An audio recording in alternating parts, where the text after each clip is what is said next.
The Greatest Salesman in the World, by Og Mandino. Introduction. Imagine for a moment, a young man, cold and alone in a dusty cave. He has failed. For 3 days, he's tried to accomplish a single, simple task, and for 3 days, he has been met with nothing but rejection, scorn, and closed doors. He is a would-be salesman with nothing to show for his efforts but a single, unsold red robe. In his heart, doubt is beginning to curdle into despair. He thinks of the girl he loves, of the life he dreams of, and it all feels impossibly far away. As he sits there, shivering in the dark, he sees a flicker of light. Inside the cave, a young couple is huddled together for warmth, their own cloaks wrapped around a tiny, newborn infant sleeping in a stone manger. The mother trembles from the cold. The young man looks at the baby, then at the beautiful red robe in his pack, his only hope of proving himself. And in that moment, he makes a choice. A choice that costs him everything he thought he wanted, yet sets him on a path to becoming the wealthiest, happiest, and most legendary salesman the world has ever known. That young man's name is Hafid, and his story is the heart of a little book that has quietly changed the lives of millions. The Greatest Salesman in the World, by Og Mandino, has sold over 25 million copies since it was first published in 1968. It's a book you'll find on the shelves of CEOs, athletes, and anyone who has ever felt that deep, quiet yearning for a better life. But the story behind the book is just as powerful. Og Mandino himself was a man who knew failure intimately. After serving as a bombardier in World War II, his life unraveled. He drifted from job to job, lost his family to alcoholism, and one day found himself in a Cleveland library, looking for a book to keep him warm and contemplating ending his life. Instead, he found the world of self-help and inspiration. He found a spark. That spark ignited a fire, and he eventually transformed himself from a man on the brink of despair into one of the most beloved inspirational authors of all time. This book is his masterpiece. It's not a manual of sales techniques. It's a parable, a timeless story that holds within it 10 ancient secrets for success and happiness. And my promise to you today is that by the end of our time together, you will understand these 10 secrets. You will walk away with a blueprint, not just for selling a product, but for selling the most important thing you ever will, yourself, to yourself. This isn't just about wealth, it's about a wealth of the heart. So, let's journey back in time, to the ancient world, and uncover the wisdom that turned a poor camel boy into a legend. Book summary. Our story begins not in a palace, but in the dust and chill of a caravan camp on the Mount of Olives. Here we meet Hafid, a young camel boy who serves a great and wealthy merchant named Pathros. Hafid is a good boy, but his heart is restless. He's in love with the daughter of a very rich man, and he knows that as a simple camel boy, he has no hope of winning her hand.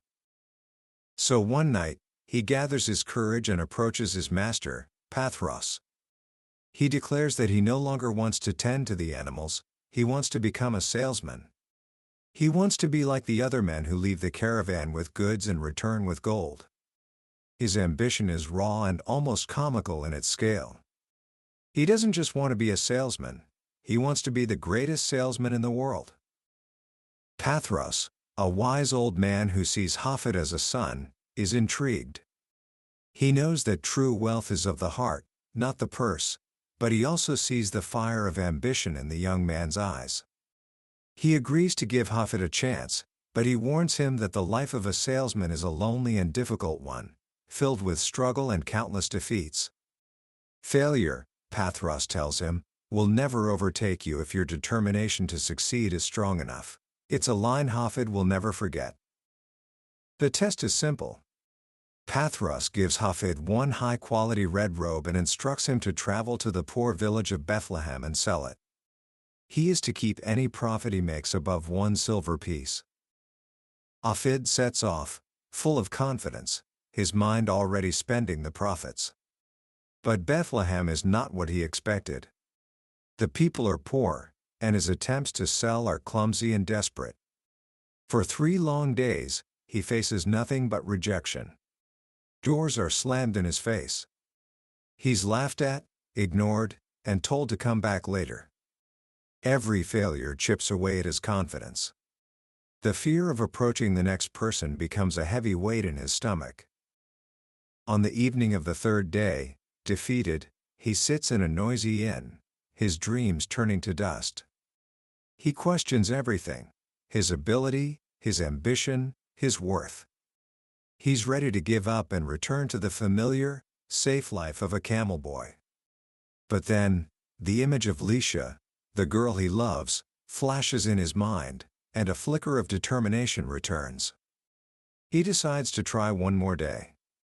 To conserve his money, he chooses to sleep in a nearby cave with his donkey. And this is where his life changes forever. Inside the cave, he finds a young man and woman huddled together against the cold. In a makeshift crib, a stone feeding trough, lies a newborn baby. The couple has used their own cloaks to keep the infant warm, leaving themselves exposed to the damp chill of the night. The mother shivers uncontrollably. Hafid watches them, and a strange feeling comes over him. He looks at the beautiful red robe in his pack, his one chance to prove himself to Pathros, his ticket to a new life. He unfolds it, feeling the quality of the weave, seeing the special markings of his master, a circle within a square, and the mark of the weaver, a star. And after a moment of agonizing indecision, he walks over to the small family. He gently lifts their own tattered cloaks from the infant, hands them back to the stunned parents, and wraps the precious red robe around the sleeping child. The young mother kisses his cheek in gratitude, and Hafid quietly leads his animal out of the cave, his dreams of becoming a salesman seemingly over. As he steps outside, he looks up and sees the brightest star he has ever witnessed, hanging directly over Bethlehem. It seems to follow him as he makes the long, shameful journey back to the caravan, his pack and his heart empty. When he arrives, Pathros is waiting, staring in awe at the same star. He sees Hafid and asks what happened. Hafid, expecting to be condemned for his failure and foolishness, confesses everything: the rejections, the despair, and the final act of giving away the robe in the cave. But Pathros doesn't scold him.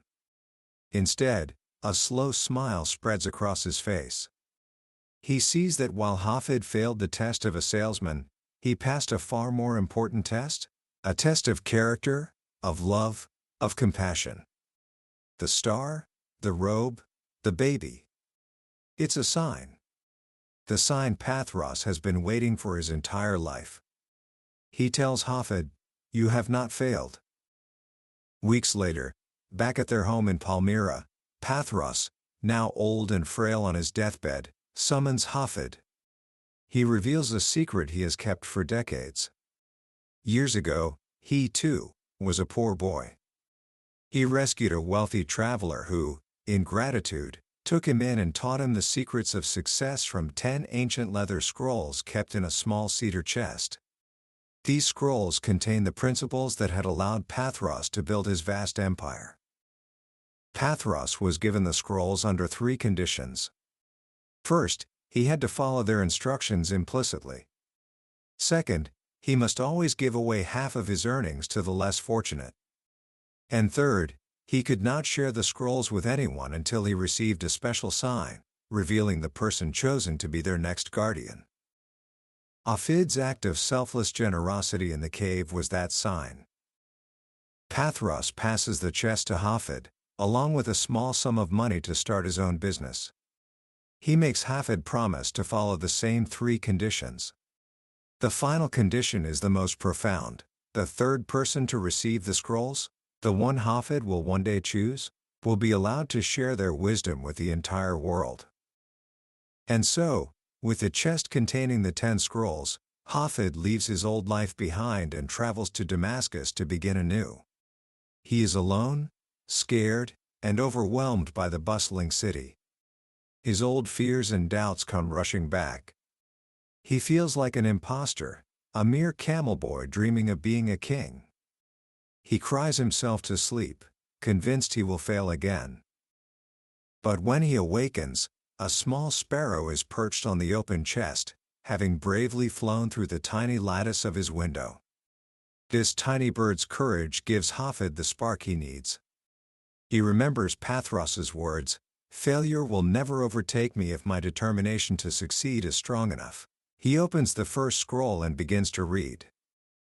And what he reads changes not just his life, but the course of history itself. The 10 scrolls are not a collection of sales tactics. They are a guide to living, a set of principles for mastering oneself. Hafid learns that the very first scroll is the key to all the others. It teaches him how to learn, how to absorb the wisdom until it becomes an unshakable part of him. The scroll marked I reveals the secret of habit. It teaches that the only difference between those who succeed and those who fail lies in their habits. Good habits are the key to all success. Bad habits are the unlocked door to failure. Hafid learns he must become a slave to good habits. And how does he do this? The scroll gives him a precise formula. He is to read each of the following scrolls 3 times a day for 30 days, once in the morning, once at midday, and once at night, reading the words aloud before sleep. This constant repetition, the scroll explains, will drive the principles from his conscious mind deep into his subconscious, that mysterious part of us that never sleeps and creates our dreams. Over time, these principles won't just be ideas he knows, they will become actions he performs automatically, effortlessly. They will become his new habits. Armed with this powerful method, Hafid begins his 30-day study of the scroll marked 2, which contains what it calls the greatest secret of success in all ventures. I will greet this day with love in my heart. This isn't about romantic love. It's about a force, a weapon that can open the hearts of men when all else fails. Hafid learns to love everything: the sun that warms him and the rain that cleanses his spirit, the happiness that enlarges his heart and the sadness that opens his soul. He learns to laud his enemies and encourage his friends. He learns to look for the good in every person, for each has qualities to be admired, even if they are hidden. And most importantly, he learns to love himself, to cherish his body, mind, and soul. This love becomes his shield against the arrows of hate and his bridge into the souls of others. After 30 days, he moves to the scroll marked 3, I will persist until I succeed. This becomes his core mantra. The scroll compares him to a young bull being tested in the arena, who is judged by his willingness to charge again and again, despite the sting of the lance. Life, he learns, tests us in the same way. The prizes of life are at the end of the journey, not the beginning. He must understand that each no he hears brings him closer to a yes. Each failure is just a step on the path to success. He resolves to treat each day's effort as one more blow of an axe against a mighty oak. The first few swings may not even leave a mark, but with enough persistence, the tree will fall. He makes a vow to never let a day end with a failure, to always make one more attempt, to achieve one more sale, thus planting the seed for tomorrow's success. Next comes the scroll marked 4, I am nature's greatest miracle. This scroll teaches Hafid the power of his own uniqueness. There has never been, nor will there ever be, another person with his mind, his heart, his hands. This difference is not a weakness, it is his greatest asset, something to be celebrated and promoted. He is the end product of thousands of years of evolution, better equipped than all the emperors and wise men who came before him. He has unlimited potential, but that potential will die unless he puts it to good use. This scroll ignites within him a divine dissatisfaction, a burning desire to become the highest mountain, not a grain of sand. With this newfound self-worth, he reads the scroll marked V. I will live this day as if it is my last. This principle teaches him the true value of time. Yesterday is buried forever, and tomorrow is a land of maybe. Today is all he has. He learns to greet each sunrise with joy, as a prisoner reprieved from death. He will waste not a moment mourning past misfortunes or worrying about future problems. He will destroy procrastination with action, doubt with faith, and fear with confidence. Every hour becomes precious, every minute something to be cherished and traded only for something of value. This day, he decides, will be his greatest monument. But to make each day his best, he must master his inner world. The scroll marked V6 teaches him how, today I will be master of my emotions. All of nature moves in cycles, the tides, the seasons, the moon. And so do our moods. We are not the same person today that we were yesterday. Joy turns to sadness, and sadness back to joy. The scroll reveals a profound secret. Weak is the man who lets his thoughts control his actions. Strong is the man who forces his actions to control his thoughts. He learns a plan of battle. If he feels depressed, he will sing. If he feels sad, he will laugh. If he feels fear, he will plunge ahead. By acting, he can change his state of being. He can create his own weather and bring sunshine to his customers, no matter the storm inside him. This leads perfectly into the wisdom of the scroll marked 7. I will laugh at the world. Laughter is a gift given only to humankind. It is a secret to a long life and a lightened burden. He learns to laugh at himself, for man is most comical when he takes himself too seriously. And for the moments when life is truly heavy, he is given 4 magic words to carry him through any adversity. This too shall pass. When he is heartbroken, this too shall pass. When he is puffed up with success, this too shall pass. This perspective reduces all of life's troubles to their proper size. Now that he has mastered his inner state, it's time to set his sights on the outer world. The scroll marked 8 gives him the key. Today I will multiply my value 100-fold. The scroll uses a beautiful analogy. A mulberry leaf, touched by the genius of man, becomes silk. A field of clay becomes a castle. A sheep's hair becomes a king's robe. If inanimate objects can have their value multiplied so greatly, cannot he do the same with the clay which bears his name? He compares himself to a grain of wheat, which can be fed to swine, ground into bread, or planted to multiply itself 1,000 times over. He has a choice. To multiply his value, he must set goals, not small, safe goals, but goals that are 100 times greater than his best performance of the past. It is better, the scroll teaches, to aim your spear at the moon and strike only an eagle, than to aim at an eagle and strike only a rock. But goals and plans are worthless without one final ingredient. The scroll marked 9 provides it. I will act now. A map has never carried its owner a single inch. A law has never prevented a single crime. Action is the tinder that ignites all dreams into a living force. He learns that procrastination is born of fear, and the only way to conquer fear is with immediate, unhesitating action. He is to repeat the words I will act now over and over, until they become a habit as natural as breathing. When he wakes, he will act now, leaping from bed while the failure sleeps another hour.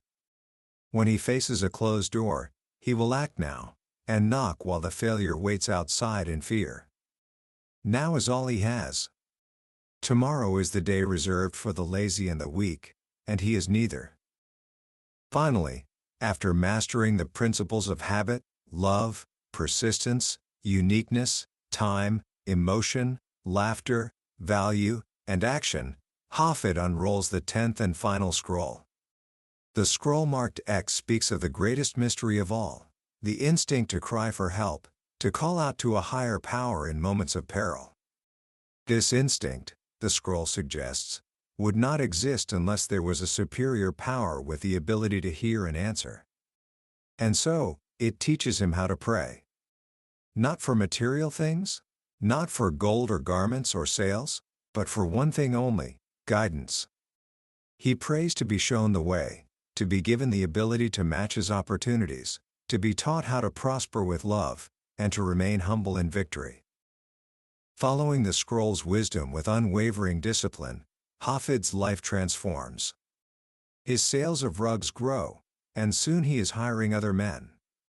He amasses a fortune beyond his wildest dreams, becomes the head of a vast trade empire, and wins the hand of his beloved Lisha. He becomes known throughout the land as the greatest salesman in the world. For 30 years, he lives a life of happiness, success, and love, always remembering his promise to give half his wealth to the poor. After his wife Lisha passes away, he follows his plan.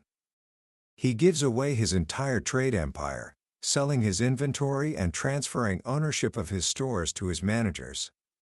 He keeps only enough to live comfortably and bequeaths his palace and warehouse to his faithful bookkeeper, Erasmus. And then, he waits. He waits for the one who is to receive the scrolls next. For years, he waits. Then one day, a strange, limping man appears at his palace. His name is Saul, from the city of Tarsus, though some now call him Paul. He tells Hafid a remarkable story. He was once a zealous persecutor of the followers of a crucified man named Jesus. But on the road to Damascus, he was struck by a divine light and heard the voice of Jesus, which changed his heart forever. But he has failed in his new mission. No one will listen to him. His words are met with suspicion and hate. Then, in a vision, the voice came to him again and told him that even the word of God must be sold to the people, or they will not hear it. The voice commanded him, "Return to Damascus and seek out him who is acclaimed as the greatest salesman in the world. Let him show you the way." Hafid listens, his heart pounding. Could this be the one? He asks Paul to tell him more about this Jesus. As Paul speaks of Jesus' life, crucifixion, and resurrection, he reaches into his sack and pulls out the only worldly possession Jesus left behind: a simple, red robe. He places it in Hafid's lap. Hafid's hands tremble as he unfolds the garment. There, sewn near the hem, are two small marks he knows better than his own reflection: the mark of the weaver Tola, a small star, and the mark of his first master, Pathros, a circle within a square. It is the same robe. The robe he gave away to a newborn baby in a cave in Bethlehem all those years ago. Stunned, Hafid asks Paul about the birth of Jesus. "He was born in a cave, in Bethlehem," Paul replies. "And was there not the brightest star that man has ever seen?" Hafid whispers, tears streaming down his face, which shone above his birthplace. Paul is speechless. In that moment, Hafid knows his long wait is over. He has found the man who will take the scrolls and, this time, share their timeless wisdom with the entire world. He turns to his loyal friend Erasmus and says, "Go to the tower and return with the chest. We have found our salesman at last." Commentary. What a story! It's simple, it's beautiful, and its power is undeniable. When you step back and look at the greatest salesman in the world, you realize it's so much more than a book about sales. It's a philosophy for living a life of purpose, discipline, and love. The true genius of Og Mandino's work is how he takes profound, life-altering concepts and wraps them in a story that feels like it could have been passed down for 1,000 years. The 10 scrolls are not just a to-do list, they are a system for personal transformation, built on the most powerful force for change we have: habit. The first scroll is the engine for the entire book. The idea that we can systematically override our bad habits with good ones through disciplined repetition is a concept that modern psychology and neuroscience are only now fully validating. Mandino understood, long before it was popular, that consistency is the key that unlocks all other doors. Reading a scroll for 30 days, 3 times a day, might sound simple, but it's a profound act of self-creation. You are literally rewiring your brain. And the principles themselves are timeless. In a world that often feels cynical and divided, the second scroll's call to greet this day with love is more radical and necessary than ever. It's not a passive, sentimental feeling. It's an active, powerful force. The idea that love can be a weapon and a shield is a beautiful reframing of strength. True strength isn't about being hard, it's about being so open and filled with goodwill that you become impenetrable to negativity. The theme of persistence is the backbone of the entire narrative. I will persist until I succeed. This is the mantra of anyone who has ever achieved anything worthwhile. Mandino teaches us that failure isn't an event, it's just feedback. It's part of the process. The oak tree doesn't fall on the first swing. Success is hidden just behind the next bend in the road, and the only way to find it is to keep walking. What resonates so deeply with me, and I think with millions of others, is that this book gives you permission to believe in your own greatness. I am nature's greatest miracle. In a world that constantly tries to make us fit in, this is a powerful declaration of individuality. It's a reminder that your unique combination of talents, flaws, and experiences is not an accident, it's your superpower. So, how can you take these beautiful ideas and weave them into your own life, starting today? You don't need a cedar chest or ancient scrolls.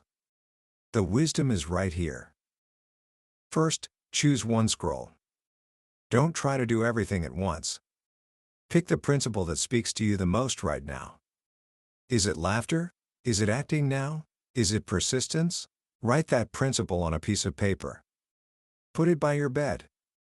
Read it when you wake up and before you go to sleep. Just try it for 1 week and see what happens. Second, start a one more habit. At the end of your day, when you're tired and ready to quit, whether it's studying, working out, or practicing an instrument, do just one more. Read one more page. Do one more rep. Make one more call. This simple act, as the third scroll teaches, plants the seed of tomorrow's success. And finally, practice active love. The next time you interact with someone, especially someone who might be difficult, silently say to yourself, I will greet this person with love in my heart. Look for the good in them. It can fundamentally change the dynamic of any relationship, from a brief interaction with a cashier to a deep conversation with a family member. That was a summary of The Greatest Salesman in the World by Og Mandino. We've explored the main ideas today, but honestly, a summary is like describing a beautiful sunset to someone who has never seen one. It can give you the idea, but it can never replace the experience. The real magic of this book happens when you read it for yourself, when one of Hafid's struggles feels like your own, or when a line from a scroll lands in your heart at just the right moment. This summary is a map. If anything we've discussed has pointed you in a direction that feels right, I encourage you to take the journey yourself. Grab a copy and let the story work its quiet magic on you. Reading it isn't just learning, it's an experience that can genuinely change how you live each day. You can find a link to the book in the description below. Also, if you found this journey valuable, please show your support by hitting that like button and subscribing to the channel. That way, you won't miss our next exploration into another life-changing book from the billionaire's bookshelf. Let's keep growing together.